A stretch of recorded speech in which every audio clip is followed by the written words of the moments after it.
श्री गणेशाय नमः। श्री प्रभु रामचंद्र अभिमान।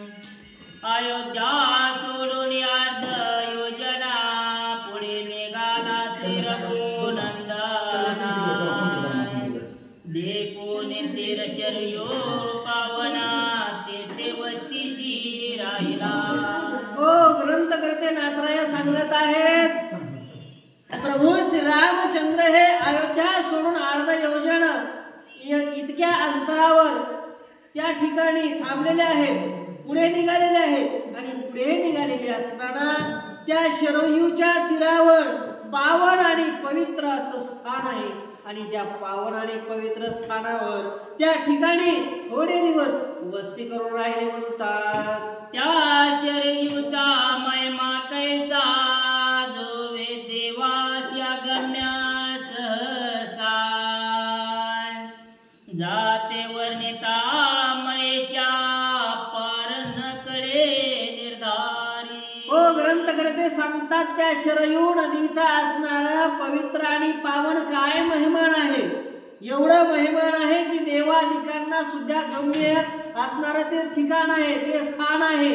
देवादिकांना सुद्धा दुर्लभ एवढं ते स्थान आहे म्हणतात। मानसा सरोवरे जन्मले उत्तरेची दक्षिणे चालेले। भागीरथीशी निळती झाले आपुलेने पूर्व पुण्ये।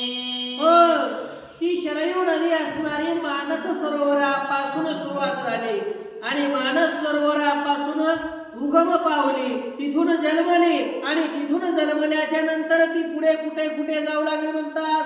तर पुढे ती असणारी उत्तरेकडे दक्षिणेकडे चालली आणि भागीरथी नदीला जाऊन ती मिळाली।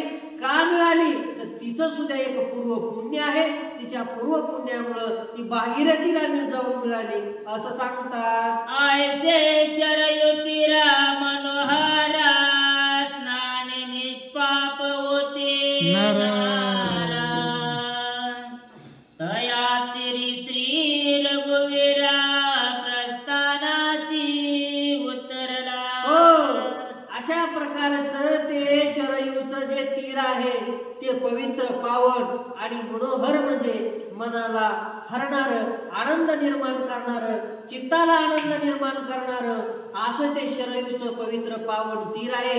देवादिकांना गम्य असणार पवित्र पावन तीर आहे। आणि त्या पवित्र पावन तीरावरती काही काळ त्या ठिकाणी उतरलेले आहेत प्रभू श्रीरामचंद्र, राहिलेले आहेत, वस्ती केलेली आहे असं नाथराय सांगतात। तवा येरीकडे चतुराना समस्त देवाची परी वासो नाय। दिव्य विमाने सुरगणा आपुलाल्या बैसले।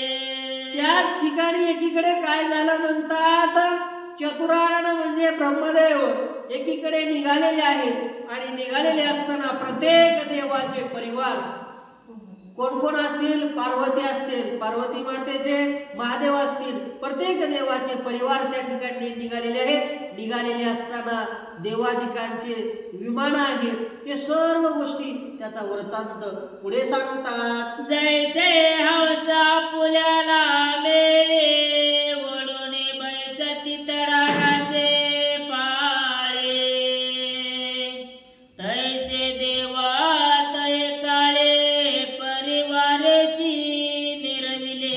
नाथराय सांगतात, उदाहरण देतात, ज्या प्रकारे हंस असतो, हंसाचं उदाहरण देऊन सांगतात। हंस जसा तडाडीनं बसतो, जसा हंस तडाडीनं निघतो, तशा प्रकारे आपापल्या विमानामध्ये, आपापल्या वाहनामध्ये देव देखील त्याच उत्सुकतेनं, त्याच वेगानं प्रभू श्री रामचंद्राचं स्वागत करण्यासाठी, त्यांना भेटण्यासाठी बसलेले आहेत म्हणतात। गगनी विमानाची दाटी ऋषी मिळाले कोट्या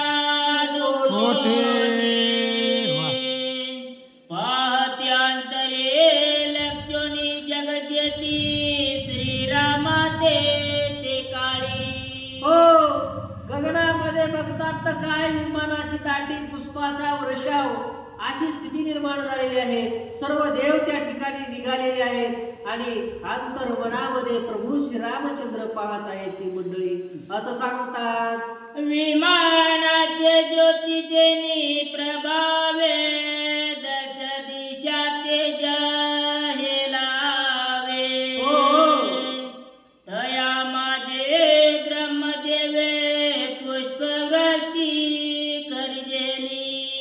अहो त्या विमानाच्या तेजानं चहूकडे लख लख लख लख असा प्रकाश पडला, प्रकाशमान स्थिती झाली त्या विमानाच्या प्रकाशानं आणि दिव्य दृष्टी झाली. त्या ठिकाणी दिव्य सृष्टी चमकावी असं वातावरण झालं. आणि अशा वातावरणामध्ये चतुरानन म्हणजे ब्रह्मदेव पुष्पांचा वर्षाव करत आहेत.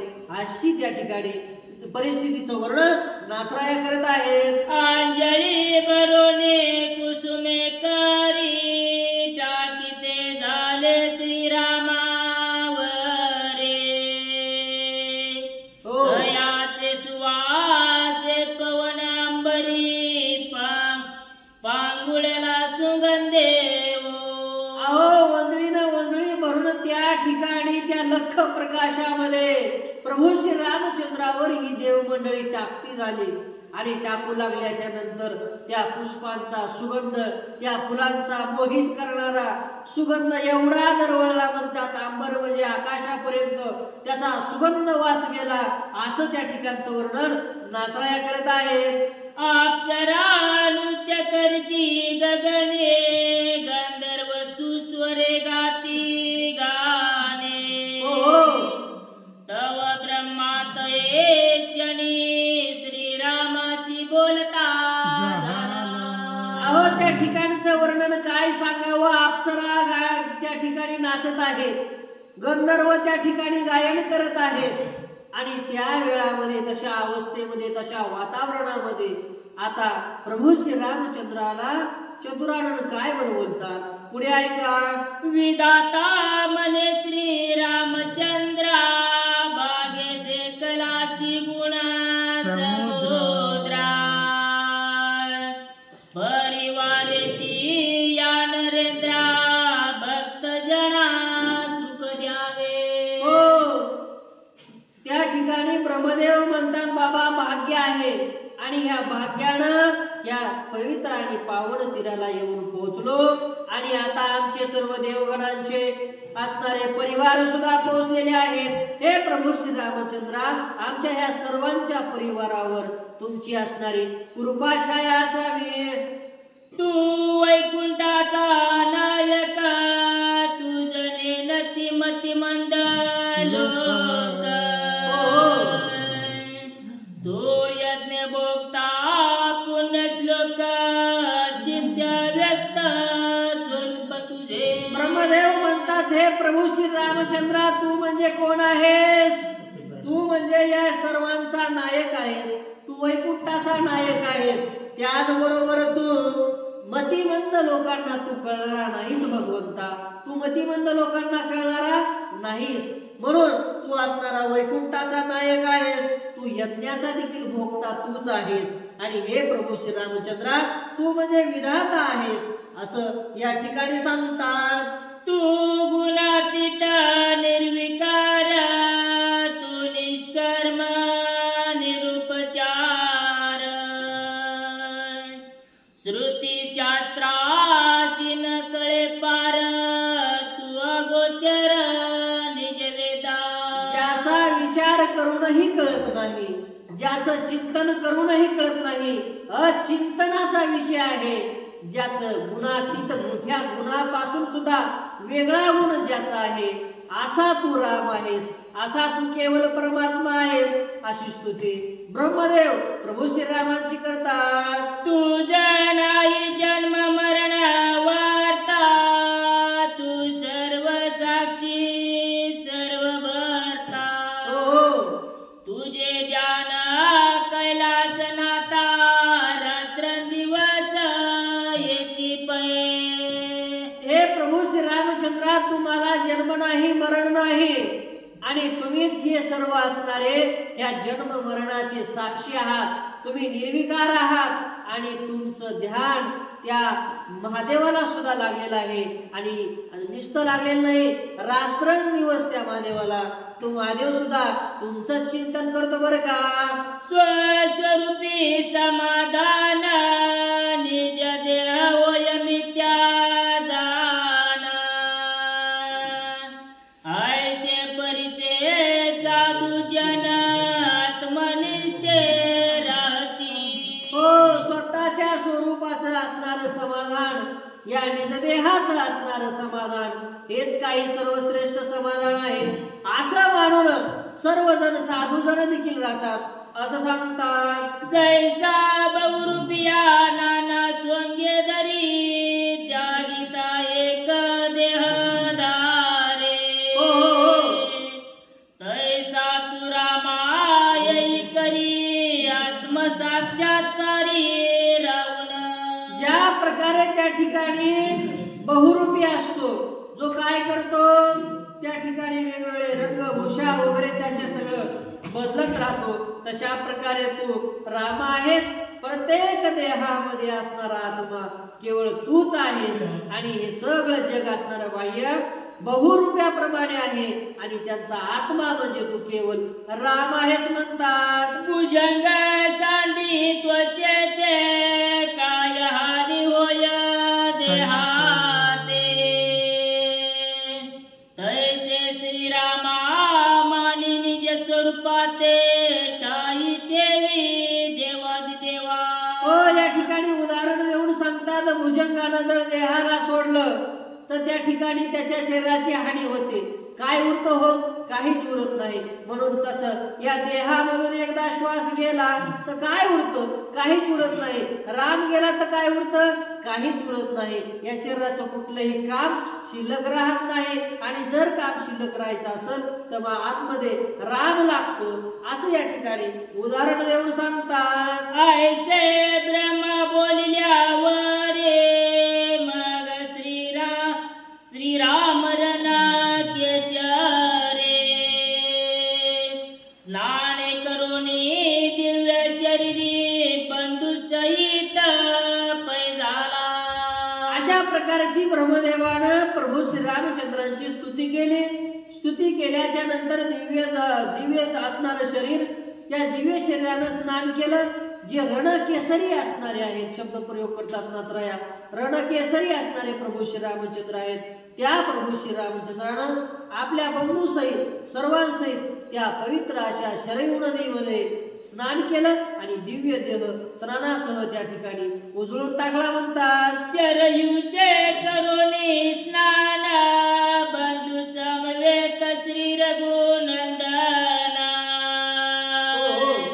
दिव्य देह शोभायमान धरिला जाण श्रीरामे.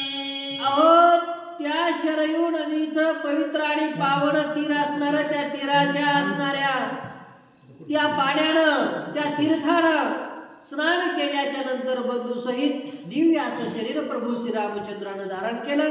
त्या दिव्य शरीराचं महिमान काय सांगावं, करता येणार नाही, एवढं आहे असं सांगतात. ते शरीर धरिले कैसे दया देही देहत्व नसे, जाणून या देव ऐसे पूजा विधान पै केले. आणि ते कसं शरीर धरलं म्हणतात, जे देहानं धरलेल्या शरीरासारखं नाही, एक दिव्य तेजाचं शरीर प्रभू श्री रामचंद्राने धारण केलं. आणि धारण केल्याच्या नंतर पुढे काय काय घडतंय पाहू. आता चला तुम्ही महाराज जावा, तुम्ही जावा वाचा. आमचा काहीतरी येऊ. दिव्य देह श्रीरामाचा देखोनी सगळं गुरुती वाचा, म्हणते आधी दीन दैवाचा उदय झाला बहु दिवसा. वंदन करून सरस्वती मातेला नमन करून प्रभू रामचंद्राला वंदन करून हनुमंतरायाच्या चरणी कथा लावण्यापासून कथेत अनुसंधान. बघा, ज्या ठिकाणी प्रभू रामचंद्राचा दिव्य देह त्या ठिकाणी ठेवून या ग्रंथराय आपल्याला सांगत आहेत. सिद्ध गंधर्व किन्नर ऋषी तापस विद्याधर अनग देव राक्षसवानर उल्हास थोर पावले. ज्या ठिकाणी प्रभू रामचंद्राने त्या ठिकाणी शरयू नदी ठिकाणी स्नान करण्यासाठी आले दिव्य देह, त्या ठिकाणी गंधर्व किन्नर व सर्व 33 कोटी देवताचे देवलोक सर्व प्रभू रामचंद्राचं स्नान पाहण्यासाठी आलेले आहे. सर्वांचे झाले पूर्ण मनोरथ दिवे देखील श्रीरमणात भलभला म्हणू लागले ते तर श्रीरामचे काळी. या ठिकाणी प्रभू रामचंद्रांनी जे स्नान करण्यासाठी आले होते सर्वांचं मनोरथ पूर्ण झालं. का हो? दिव्य देह, आपल्यासारखा देह नाही, दिव्य देह होता. दिव्य देह भले भले म्हणून सर्वांनी प्रभू रामचंद्राचं स्वागत करून आलेले आहे. तदनंतर श्री रघुनंदन विद्यापती प्रती बोले वचना म्हणे सती लोका नायका हे जना मज समगमे स्वर्ग येताती. मग त्यानंतर तुम्ही म्हणते यानंतर सत्य लोकांनाही नाही असं ठिकाणचं हे 16 आहे असे ग्रंथकर्ते नात्र आपल्याला सांगत आहेत. याची तुम्ही उद्धरावे मनोरथ पूर्ण करावे सामोपचारे स्वर्ग न्यावे भोग भोगया ते. मग या ठिकाणी तुम्ही स्वतः या असं या आणि स्वर्गा ठिकाणी भोग बघण्यासाठी न्या असं ग्रंथकर्ते नात्र सांगत आहेत. हे मत बरोबर रमले वनवासी अन्न उदके विन झाले मुकलेची आता सुख होय देणे प्रकरसी ते तिथ्यासी करावे. या ठिकाणी माझ्या संघ या 14 वर्ष वनासाठी सर्व आलेले आहेत. या वनामध्ये यांनी सर्व सुख त्याग आहे सर्व त्यांनी त्याग केलेला आहे आणि या कारणाने यांना तुम्ही काय करा स्वर्गामध्ये न्या आणि स्वर्गाचं सर्व सुख यांना भोगू द्या असे प्रभू रामचंद्र त्या सत्य लोकांमध्ये ब्रह्मदेवाला देऊन सत्य लोकांमध्ये नेण्यासाठी सांगत आहेत. ब्रह्मा म्हणे पौलत्याई हे युक्ती विचारली तरी तू भक्त का कैवारी ऐसी श्रुती पुराणे गरजती. मग ब्रह्मदेव म्हणत आहे की तू कसा पोलस्ती आहे ते म्हणत आहे त्यामध्ये ब्रह्म पुराणे श्रुती शस्त्र सारे वेद सर्व काय करतात तुमच्या नावाने गजर करत आहेत. ऐसे सृष्ट्याचे वचन सुधारा परीस गोड गहन समतीजनी ऐकून शरीर स्नान पै केले.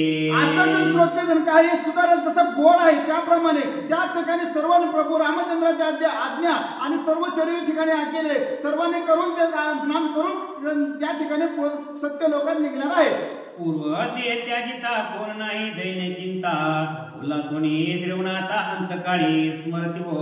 आता जो आपला देह आहे कोण जे प्रभू रामचंद्रासमोर जे आलेले सर्व वानरगण सैन्य आहेत त्यांनी काय केलं आपला पूर्व देह जो होता त्या देहाचा त्याग केला. त्या देहाचा त्याग केला काही मनामध्ये उदास नाही आणि नवीन देह जो त्या शरीरामध्ये ज्ञान देह आता बघा या देहामध्ये जाऊन कुठले ब्रह्म लोकांची प्राप्ती होणार आहे. त्या देहामध्ये सर्वांना आनंदाच्या वार्तामध्ये आहे. दिव्य देह धरुणी समस्ती विमाने बसुनी शोभती चतुष्पदादी पक्षियाती स्वर्गप्रती निघाले. बघा त्या ठिकाणी या शरीराचा महिमान आहे. या शरीर ठिकाणी स्नान करून दिव्य देह धरला. जो परळचा देह होता तो देह त्याग केला आणि दिव्य देह करून स्वर्गाचे जे विमान आहे या विमानामध्ये बसून त्या स्वर्गामध्ये निघालेले आहेत.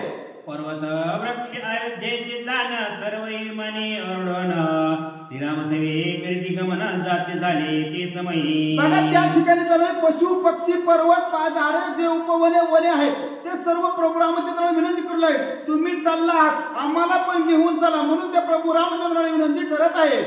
श्रीरामसेवे पैसोनी विमाने जाते झाले स्वर्गाला गुणी पुढे जायादी लोक नेमिले तेथुनी आपले स्थळा पावले. बघा जसं पाप जसं पुण्य तसं पापलेलं असतं जसं पाप केलं तसं पुण्य त्याप्रमाणे बघा ज्या ठिकाणी प्रभू रामचंद्र जे निघाले असताना दिव्य म्हणत असताना झाडे फळे फुले जे आहेत सर्व निघाले आणि त्याचं जसं पुण्य तसं त्या लोकांचे त्या स्वर्गलोकामध्ये 7 स्वर्गलोक आहेत 21 स्वर्गलोकामध्ये जसं पुण्य आहे त्या लोकांप्रमाणे ते लोक पावलेले आहेत. देवी विहंगम एक होऊन उडाले आकाशी करीती गमन पुढे पसरले दश दिशात जाण ऐसे वानरगण निज लोका गेले. जसं पक्षाचं जाळं व्हावं त्याप्रमाणे सर्व वानरगण एकामेकामध्ये उड्या मारून त्या ठिकाणी निघालेले आहेत. जन लोक तपलोक आणि वैकुंठी कैलास लोक याचे अधिकारी त्या स्थळी पै गेले. बघा जसं वानरांनी स्नान केलं जन लोकांमध्ये गेले तप लोकांमध्ये गेले ब्रह्म लोकांमध्ये गेले शिव लोकांमध्ये गेले विष्णू लोकांत जसं त्याचं आपलं तप जसं आपलं पुण्य त्या पुण्याप्रमाणे जसं आपली प्राप्ती झाली त्याप्रमाणे लोकांमध्ये प्राप्त झालेले आहे. श्रीराम वैकुंठाची गेला सेवा अयोध्येचा लोक नेला नगरी कोणी नाही राखला पक्षादाती कारुणी बघा, प्रभू रामचंद्र श्रीराम वैकुंठीचा नेला. ज्या प्रभू रामचंद्र वैकुंठामध्ये गेल्या आले असताना अयोध्याचं नगर ओस पडलं. त्यानंतर नगरामध्ये पशु पक्षी राहिलेले नाहीत असं ग्रंथकर्त्याने आपल्याला सांगत आहे. रवी सुती रवी लोकी जाऊन राहिला सुखी इतर तापास राक्षसी चित्ते लोकी राहिले. ज्या ठिकाणी रवी ज्या चंद्र सूर्य जेव्हा आहे ते सूर्य आपल्याला लपून राहिले का या ठिकाणी राहिलंच नाही काही. तसे जसं प्रत्येकाने आपापल्या ठिकाणी गेलेले आहे. करिता श्रीराम स्मरण स्वर्गी राहिले लोकगण वाल्मिकी ते कथिले जाण रामायण साजिरे. बघा, जसं प्रभू रामचंद्राचं नामस्मरण केलं स्वर्गामध्ये राहिले. जे वाल्मिकी ऋषीने वाल्मिकी ऋषीने रामायण लिहिलं ते 500 सत्य झालं. मग ज्या ठिकाणी जसं आपले पुण्य त्याप्रमाणे लोक आपापल्या पुण्य लोकाला गेलेले आहेत. श्रीराम वैकुंठा करिता गमना मार्गी भेटले पुरंदरादी देवगण तयाची पूजा घेऊन निजधामा चालिला. त्या ठिकाणी प्रभू रामचंद्र वैकुंठाला जात असताना स्वर्गात वैकुंठाला जात असताना काय झालं, तिथले सर्व लोक देवलोक आहेत ते देवलोकाने प्रभू रामचंद्र पूजा करत आहेत. पण ते पूजा करून त्यांनी आपापल्या ठिकाणी प्रभू रामचंद्रासोबत ते निघालेले आहेत. वैकुंठा जाता श्रीरामाची मार्गी उद्धरिले देव ऋषी जयतीच्या होती जयती मुदत पूर्ण केली त्यांची. ज्या ठिकाणी प्रभू रामचंद्र वैकुंठाचा मार्ग चाललेला असताना ऋषीगण होते देवगण होते सर्व जे गुण आहे त्यांनी काय केलं, उद्धार केला. ज्याचं मनोरथ होतं. आता कुणाचं मनोरथ काय होतं, ज्याचं मनोरथ असं होतं त्याप्रमाणे प्रभू रामचंद्र आशीर्वाद दिला आणि आशीर्वाद देऊन त्यांचं मनोरथ पूर्ण केलेलं आहे. ऐसा लीला विग्रही श्री रघुनाथ खेळ खेळणी उद्धरिला भक्त नामा मात्री मोक्ष देत एक वेळ आठविलिया. ज्या ठिकाणी प्रभू रामचंद्रांनी कशी की लीला जशी लीला होती त्याप्रमाणे लीला केली आणि जे भक्त उत्तम होते त्यांची भक्ताची भक्ती चांगली केले असे ग्रंथकार सांगितले. श्री गणेशाय नमः. श्री प्रभू रामचंद्र हनुमान ब्रह्मचर्य ऐसा लीला विग्रही श्री रघुनाथ खेळ खेळोनी उतरिला भक्त नाम मात्रे मोक्ष देत एक वेळ आठवलिया. आज भव्य आणि दिव्य भावार्थ रामायणाची सांगता पुण्य पवित्र असणारे धैन्यनाथ महाराज आणि यांच्या असणाऱ्या पुण्य पावन पदस्पर्शाने पावन झालेली भूमी या ठिकाणी आपण सर्वच आस्था भावार्थ रामायण ग्रुपच्या माध्यमातून या भावार्थ रामायणाची सांगता या ठिकाणी करत आहोत. सुंदर अशा प्रकारचं चरित्र आहे. भगवान परमात्मा लीला विग्रही आहे आणि लीला दाखवण्यासाठीच तो आला होता. आणि लीला विग्रही असणारा तो भगवंत वैकुंठाला गेला. पण गेल्यानंतर त्यानं पाठीमागं सोडलं ती नाव आणि एकदा त्याचं नाव घेतलं की त्या व्यक्तीचा त्या जीवाचा उद्धार होतो. एकले एक जयाचे नाम महाघोषाकरी भस्म कलियुगी साधनांचे नाही काम श्रीराम नामा वाचून या. म्हणून एकच नाव भगवान परमात्म्याने त्यानं पाठीमागं ठेवला आणि एकदा जरी नाम सहज घेतला तरी उद्धार निश्चितच होतो असा महाराज सांगतात. ब्रह्मचर्य धरोनी व्रत वैकुंठा गेला जानकी कांत. ऐसे ऐकून श्रोते आक्षेपिते ब्रह्मचर्य धरोनी व्रत वैकुंठ गेला जानकी कांत. ऐसे ऐकून श्रोते अपेक्षिते म्हणते झाले भक्तया. आणि गाव बघा का या ठिकाणी सांगता येतं त्यांनी बोलत बोलत बोलत सांगून गेले. भगवान श्रीरामचंद्रांनी ब्रह्मचर्य व्रत आचरण करून वैकुंठाला गेले असं त्यांनी चरित्रामध्ये सांगितलं. श्रोत्यांनी ऐकलं आणि श्रोत्यांनी आक्षेप घेतला. ब्रह्मचर्य व्रत धरून जाण्याचं काही कारण आहे, कशामुळे गेले आम्हाला सांगा. ब्रह्मचर्य व्रत धरून निज धामा गेला श्री रघुनंदन.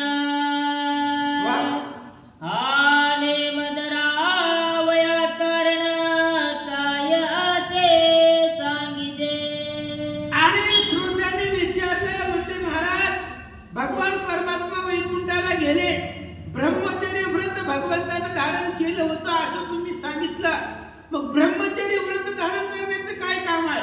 कशामुळे ती ब्रह्मचर्य व्रताचं आचरण करून भगवान परमात्मा वैकुंठाला का गेले याचं कारण आम्हाला सांगा. व्रत धरावयाची रघुपती काय कारण वाटेची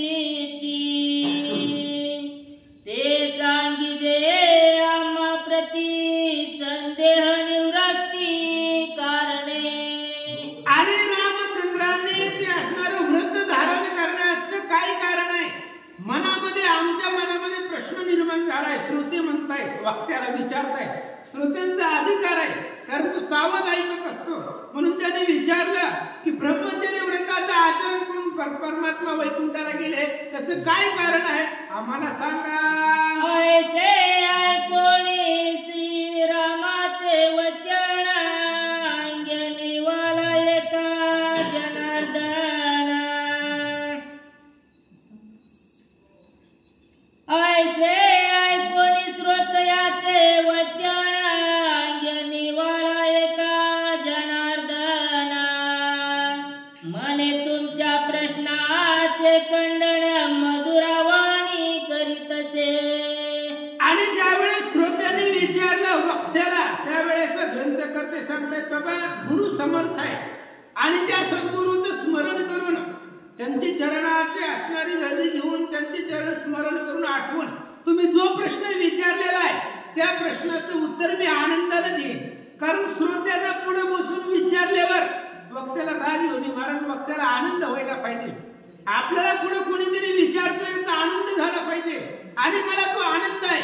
त्यामुळे तुमच्या मनामधले जे जे काही प्रश्न असतील त्या प्रश्नाचं सर्व निरसन करतो आणि आनंदाने त्याचं उत्तर देतो. ऐका. ब्रह्मचर्य धरावया व्रत काय कारण श्री रघुनाथ. सावध होऊने तुम्ही संत अनन्य भावे ऐकावे. आणि ग्रंथकर्त्यांनी सांगितलं, वक्त्यांनी, श्रोते तुम्ही महेशाची या मूर्ती, त्यामुळे तुम्ही संत आहे. पुढे बसणारे सगळे संत रूपाने तुम्ही श्रोते आहात. म्हणून तुम्ही जो प्रश्न विचारलाय त्याचं मी निराकरण करतो, त्याचं उत्तर देतो. पण त्याचं उत्तर ऐकत असताना तुम्ही सावध बसा आणि लक्षपूर्वक ऐका. रामचंद्र वैकुंठाला जात असताना ब्रह्मचर्य व्रताचं आचरण करून का गेले सांगतो, ऐका. पुढिले श्रीकृष्ण अवतारी पूर्ण ब्रह्म प्रगटावया श्रीहरी. भोगोनी 16 सहस्र नारी ब्रह्मचारी मनविने. आणि पुढे भगवान श्रीकृष्ण, भगवान श्रीरामचंद्र पुढे द्वापर युगामध्ये कृष्ण अवतार धारण करणार आहे. आणि या स्त्रिया जे दान दिलेले आहेत, ब्रह्मचर्य व्रताचं आचरण त्यांनी स्वीकारलेलं होतं, पुढे त्याचा असणारा श्रम घालवणार आहे. आणि 16,108 असणाऱ्या स्त्रिया भगवान परमात्मा उपभोग घेणार आहे, त्यांच्याबरोबर संसार करणार आहे, त्यांच्याबरोबर आनंदाने राहणार आहे. ही सगळं असणारा श्रम घालवण्यासाठी आता जे जे दान करेल ते पुढे प्राप्त होईल असं महाराज सांगतात. भोगोनी भोग भोगतायची प्रकट करावया कथा. उल्हास तोर अच्युता दाखविता निज महिमा. आणि भगवान श्रीकृष्णाचं असं आहे, पुढे 16,108 पत्नी भगवंत करणार आहे. पण सगळे एवढ्या पत्नी असून सुद्धा भगवान श्रीकृष्ण ब्रह्मचारी आहे. ज्यावेळेस धर्मराजाचं यज्ञ चालला त्यावेळेस प्रेत आणून टाकलं होतं. आणि जे ब्रह्मचारी व्रताचं आचरण करत असेल, जन्मल्यापासून जो ब्रह्मचारी असेल त्याच्या पुण्याने हे प्रेत उठेल. त्यावेळेस कृष्णाने संकल्प सोडला, अहो 16,108 बायका आहे तरी सुद्धा ब्रह्मचारी आहे. तुका म्हणे नटनारी भोग भोगुनी ब्रह्मचारी. असा असणारा भगवंताई लोक त्याची बराबरी करतायत. कृष्णाने 16,000 केले नाही, मला 2 करायला काय अडचण आहे. अरे बाबा त्यानं गोवर्धन उचललंय, तुला जाल उचलतो का? त्यानं असणारं 12 गाव अग्नी गिळलेला आहे, तुम्हाला गिळणं होतंय का? त्यानं काळ्याचं विष सहन केलेलं आहे, तुम्हाला करणं होतंय का? मग त्या भगवान श्रीकृष्णाने एवढे जे अशक्य पराक्रम आहे, ज्यावेळेस इंद्राने दगडाचा पाऊस पडला त्यावेळेस त्याने गोवर्धन उचललेला आहे. मग ह्याची तुम्ही बराबरी का करत नाही? अरे तो पूर्ण ब्रह्म आहे, असा असणारा भगवंत आहे. भोग भोगून हा भक्ता असं लौकिक अर्थ जनाला ही लीलाचरित्र दाखवायचं आहे असं महाराज सांगतात. या कारणे ब्रह्मचर्य व्रत धरिता झाला श्री रघुनाथ, पुढील रसाळ चरित्र प्रकट करावया लागुनी. म्हणून भगवान श्रीरामचंद्रांनी ब्रह्मचर्य व्रत धारण करून वैकुंठाला गेले. पुढे त्यांना चरित्र दाखवायचंय. लौकिकामध्ये भगवंताला लीलाचरित्र जसं राम अवतारामध्ये दाखवलं तसंच पुढेही लीलाचरित्र लोकांसाठी दाखवायचंय, लोकांमध्ये प्रगट करायचंय. याच्यासाठी ब्रह्मचर्य व्रताचं आचरण धरून भगवंत गेले असं श्रोत्यांना वक्ता उत्तर देतात. तव श्रोते म्हणती कवीश्वरा, रामावतारी स्त्रिया पारा, दान दिल्या काय कारण चतुरा, सुवर्णाच्या अग्निहोत्री. आणि ह्या प्रश्नाचं उत्तर दिल्यावर श्रोत्याने पुढचा प्रश्न विचारला. बरं, आम्हाला कळलं ब्रह्मचर्य व्रताचं आचरण धारण करून का गेले ती कळलं, पण ज्यावेळेस भगवंताला अश्वमेध यज्ञ केलेला होता, रावणादिकांना मारले त्याच्यामुळे पाप लागला असं देवाला वाटलं, म्हणून देवानं अश्वमेध यज्ञ केला रामाने. आणि रोज सोन्याच्या स्त्रिया अग्नीपासून तयार करायच्या सोन्याच्या स्त्रिया आणि तेजस्वी रोज दान द्यायच्या. हजारो स्त्रिया रोज भगवंत दान देत होते. मग असं दान स्त्रिया का दिल्या त्याचं काय कारण आहे सांगा. होम करिता प्रतिदिने सुवर्ण स्त्री देतचे दानी, तयाचे फळ आम्हाला गुणी कायाचे ते सांगावे. वक्त्यांनी विचारलं, पुढे श्रोत्यांनी विचारलं, म्हणले महाराज भगवान श्रीरामचंद्रांनी रोज एक स्त्री सोन्याची दानी केलेली आहे. अतिथीला म्हणा, ब्राह्मणाला म्हणा किंवा जे यज्ञ भोक्ते आहे, यज्ञाला जे आलेले होते त्यांना प्रत्येकाला ती एक सोन्याची स्त्री भगवंतांना अर्पण केलेली आहे. मग ती स्त्री दान का केली आणि ती स्त्री दान केल्यानंतर काय पुण्य भेटतात आम्हाला सांगा. वक्ता म्हणे ओजी स्वामी, तुमचे प्रश्न नदीचे संगमी, रामकथा सिंधू मिळालो मी, ऐसे भाविकचे मानसी. जसं जसं प्रश्न श्रोते विचारतील तसं तसं आनंद वक्त्याला होत होता. आणि वक्त्यांनी सांगितलं तुम्ही म्हणजे कसं आहे, तुमचे प्रश्न म्हणजे 3 नदीचा संगम आहे. कुठं आहे त्रिवेणी संगम, कुठं आहे प्रयागला आहे. आणि तो असणारा प्रयाग त्रिवेणी संगमातून जावा आणि मोठ्या समुद्राला मिसळावा. तसं मी म्हणजे समुद्र आहे आणि तुम्ही तुमचे प्रश्न म्हणजे ही त्रिवेणीचा संगम आहे आणि त्या त्रिवेणी संगम समुद्राला जाऊन मिळावा. तशा पद्धतीने एवढा आनंद झालेला आहे असं महाराज सांगतात. तुमचे प्रश्न कथेची व्रती, तुमचे वचन लोभे समाधी, तुमचे कृपेने कैवल्यपदी पाविजे हो दातारा. आणि तुमचे प्रश्नानं वृद्धी होणार आहे, माझ्या ज्ञानामध्ये भर पडणार आहे. तुम्ही प्रश्न विचारले मी त्याची उत्तरं देणार, त्याच्यामुळे माझ्या ज्ञानामध्ये वृद्धी होणार आहे. तुमच्या प्रश्नाने समाधी लागणार आहे. तुम्ही काय विचारणार आहे, रामाचंच विचारणार ना. कशा जरी प्रश्न विचारले तुम्ही ते भगवंताविषयी विचारणार. त्याच्यामुळे तुमच्या प्रश्नाने समाधी लागली मला तुमच्या वचनानं. तुमचे वचन म्हणजे तुमचं बोलणं म्हणजे कैवल्य पदाला घेऊन जाण्याचं साधन आहे असं महाराज सांगतात. तुमचे प्रश्ने श्रीराम स्मरण, होतचे अधिकाधिक जाण, तुमचे प्रश्ने भवदोष दहन ब्रह्मपूर्ण होईजे. आणि मग त्यांनी सांगितलं, ग्रंथकर्ते सांगतायत तुमचे प्रश्न तुम्ही ज्यावेळेस प्रश्न विचारतात त्यावेळेस मला रामाचं स्मरण होतं आणि रामचंद्राची कथा सांगण्यासाठी मला उत्साह निर्माण होतो, मला आनंद होतो. कारण तुम्ही जसं जसं प्रश्न विचारेल तसं तसं मला रामाचं ध्यान होतंय. कारण तुम्ही विचारताय काय रामाचं, रामचरित्र रामाचे प्रश्न विचारतात. त्यामुळे मला रामाचं स्मरण आणि रामकथेची वृद्धी माझ्या ज्ञानामध्ये भर पडते असं महाराज सांगतात. तुमचे प्रश्नाचे उत्तर द्यावया मी कोण किंकर, परी सलगी करुणी सादर, तुम्हा प्रती सांगत असे. आणि श्रोते वक्ता सांगू लागलेला आहे तुमच्या प्रश्नाचं उत्तर द्यावं. एवढा मी ज्ञानी नाही, एवढा मी हुशार नाही. तुमच्या प्रश्नाचं उत्तर देण्यासाठी मी किंकर आहे. कोण आहे मी? माझ्या अंगी मूर्खपणा त्यामध्ये करावी रामायणा. स्वतः नाथ महाराज म्हणतात किती लीनता आहे संतांच्या अंगामध्ये. अहो काय रामचंद्राला माझी मराठी भाषा आवडते मला माहित नाही. काय आहे न रघुनाथा माझी आवडे मराठी कथा. आणि असे असणारे भगवंतानं माझ्या हातून स्वतःचं चरित्र लिहून घेतलं. त्याच्यामुळं तुमच्या प्रश्नाचं उत्तर देण्यासाठी मी कोण आहे. पण तुम्ही आदराने प्रश्न विचारताय याचा खूप उत्साह मनामध्ये आहे, म्हणून तुमच्या प्रश्नाचं उत्तर देतो. ऐका. रामावतारी स्त्रिया दान केल्या म्हणून पावला श्रीकृष्ण पूर्वसंचित अवश्य जाण भोगणे पडे देवादिका. आणि ग्रंथकर्ते सांगतायत तुम्ही प्रश्न विचारला होता राम अवतारामध्ये भगवंतानं स्त्रिया दान का केल्या. एक सांगतो म्हणजे ज्या वेळेस दान केले त्यावेळेस पुढे मिळणारे देवाला प्रत्येक दिवशी एक स्त्री सोन्याची दान केली आणि त्याच्या मोबदल्यात पुढे 16,108 मिळणार आहे.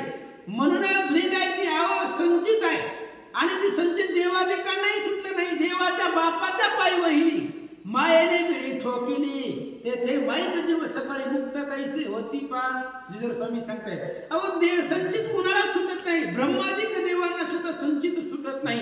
म्हणून रामचंद्राने स्त्रिया दान केल्या त्या पुढे कृष्ण अवतारामध्ये त्यांना मिळतील असं महाराज सांगतात. पूर्वी स्त्रिया देऊनी दान त्या कृष्ण अवतारी पावला जाण या लागी श्रुती प्रमाण दिदल्या वाचुनी न पाविजे. आणि म्हणून ग्रंथकर्ते सांगतात श्रोत्यांनो ऐका. तुम्हाला सुद्धा जर अपेक्षा असेल तर आधी द्यावं लागतंय.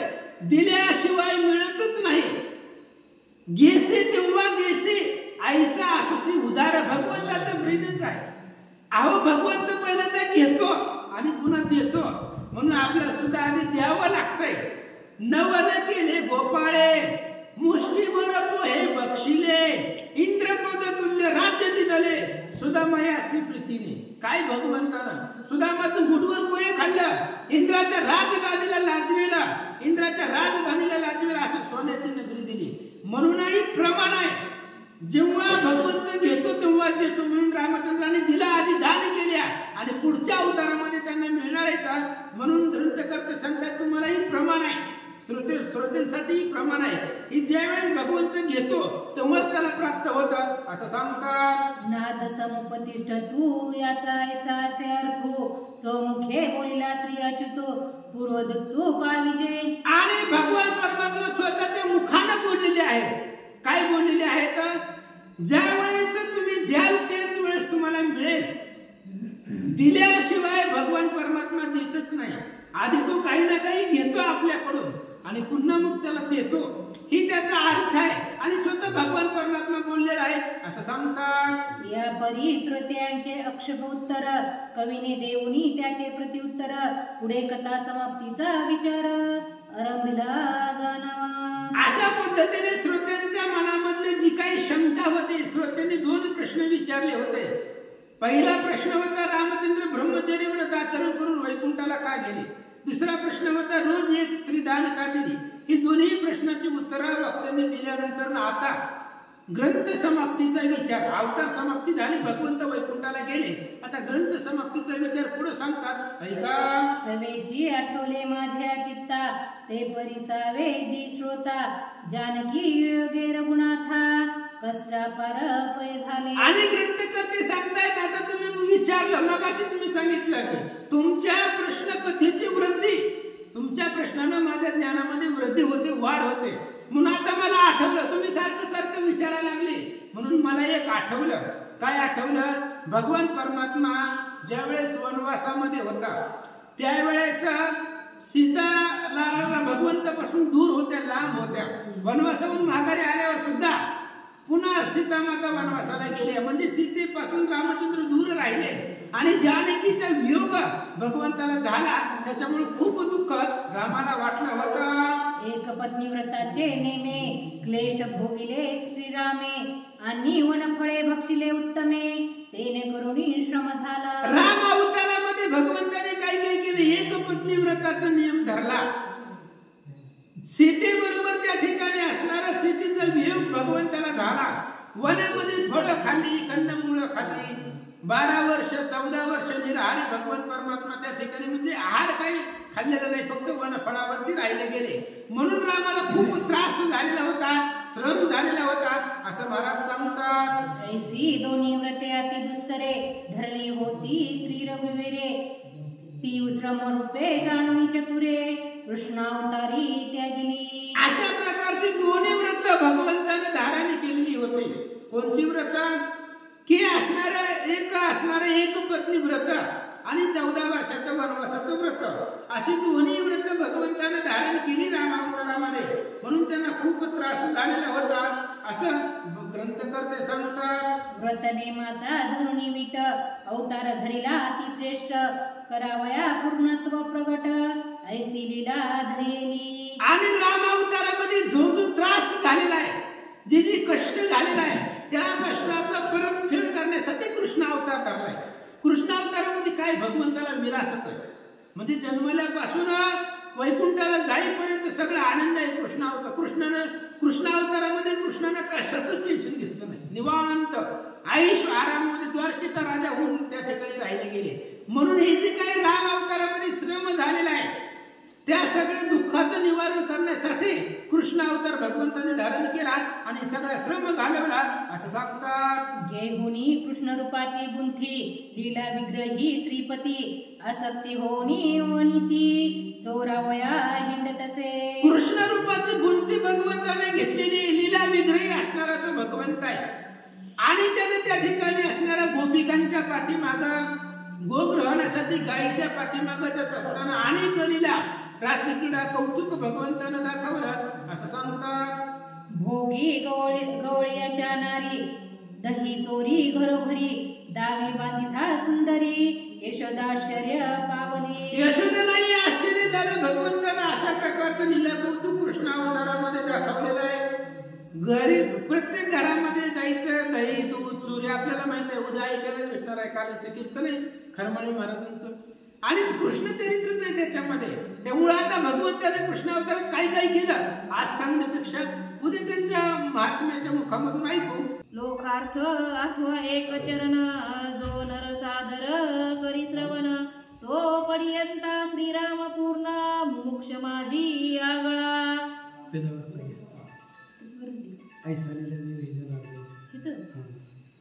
ऐसा लीला विग्रही जनार्दन, तोची दशरथी रघुनंदन, प्रकट करोनी पूर्णपण खेळ खेळे नाना परी. आणि अशा प्रकारचा भगवान परमात्मा लीला विग्रही आहे.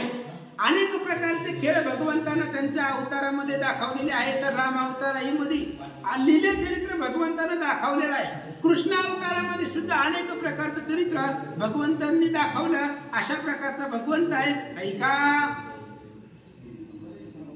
रामायणाची एक श्लोक, भवबंध छेदक समर्थ देख, कथून गेला वाल्मिक शतकोटी संख्या हो. अहो, रामायणाचा एक श्लोक ह्या भवरूपी समुद्रामधून तारून नेण्यासाठी समर्थ आहे. एक श्लोक, एक अक्षर आणि एक ओवी रामायणामध्ये खूप महत्वाची आहे.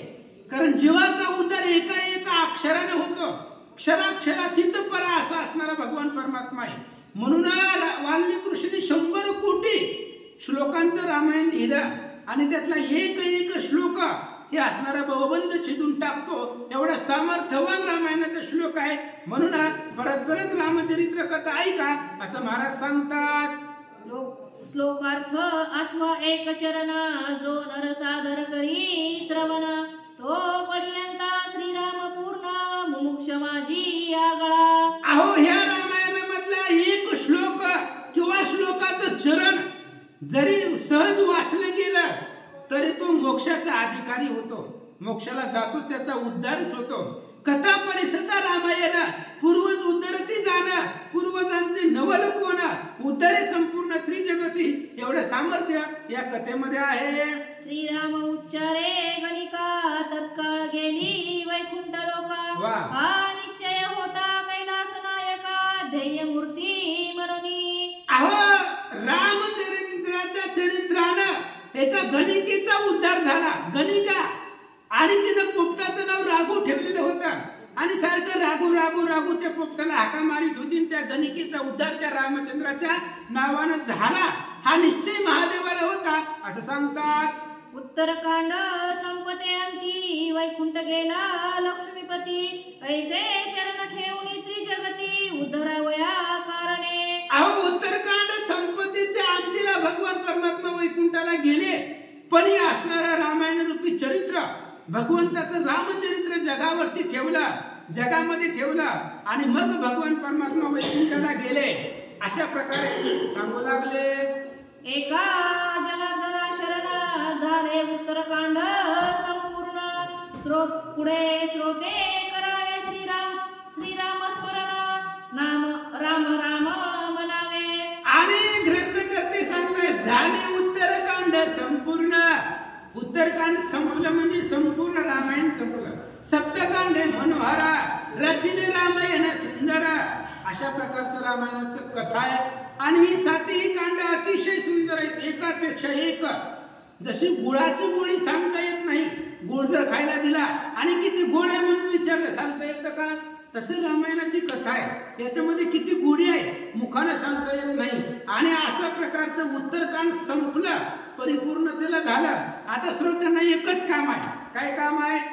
ओम श्रीराम जय राम जय जय राम, श्रीराम जय राम जय जय राम, ओम श्रीराम जय राम जय जय राम. फक्त राम राम स्मरावे. आता रामायण समजून तुम्ही काय करणार? वेळेमध्ये आतीला फक्त रामाचं स्मरण करा.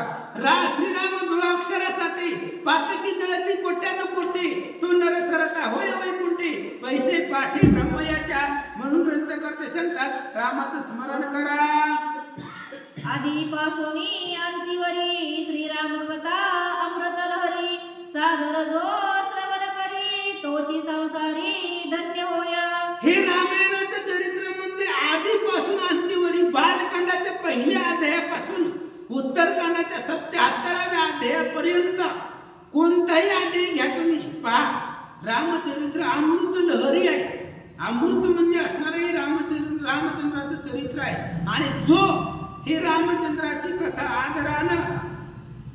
आदरानं ऐकतो वाचतो तोच संसारामध्ये धन्य आहे असं महाराज सांगतात. स्वस्ती